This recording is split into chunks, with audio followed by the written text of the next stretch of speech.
Je m'appelle Laure Dumas, je suis chargée de recherche au CNRS et je travaille en théorie des probabilités.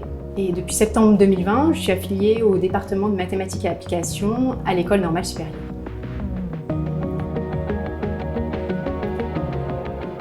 Je m'intéresse à divers types d'opérateurs aléatoires, en particulier de Schrödinger et de Dirac. C'est la physique des électrons.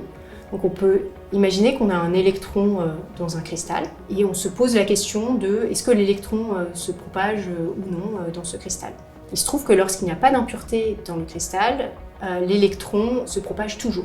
En revanche, lorsqu'on ajoute des impuretés, Anderson a montré dans les années 50 que l'électron peut être bloqué en fait, par les impuretés. Ça, c'était une grande surprise à l'époque.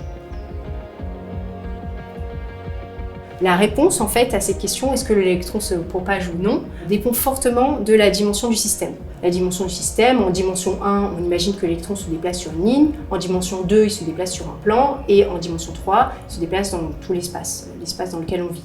Et avec Cyril Labbé, professeur à l'université Paris-Cité, nous avons étudié ce qui se passe précisément dans le cas de la dimension 1. Donc on sait que dans ce cas-là, l'électron va toujours être bloqué par les impuretés. Et il y a une certaine répartition de probabilité et on a étudié précisément quelle est cette répartition de probabilité. L'idée, ce serait de continuer à développer nos recherches pour les dimensions supérieures. Ce serait un peu le but ultime de nos recherches. Ce qui peut surprendre au premier abord lorsqu'on commence à faire de la recherche, c'est que c'est très long de montrer des théorèmes. Ça peut prendre plusieurs années parfois. J'avais fait un stage de recherche, mon premier stage de recherche en fait, était avec Balint Virag à l'université de Toronto. Et il m'avait donné divers articles à lire. Et il y avait une partie d'une preuve d'un des articles qui était un petit peu fausse.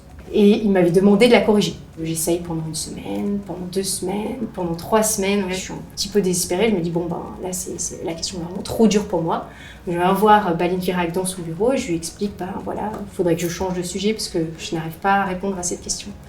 Et là, il était vraiment très surpris. Il a commencé à rigoler, à me dire « mais non, mais pas du tout, je ne voulais pas du tout que tu résolves la question en aussi peu de temps. En fait, on va réussir à résoudre cette question peut-être si on s'y met à 2. » Et on a fini par résoudre la question.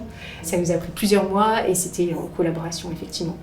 Et ça, c'est quelque chose, c'est vrai qu'on ne s'en rend pas compte au début. Lorsqu'on arrive en tant qu'étudiant, on a juste lu des livres dans lesquels la théorie est très bien écrite et la recherche, c'est pas du tout ça, ça part dans tous les sens.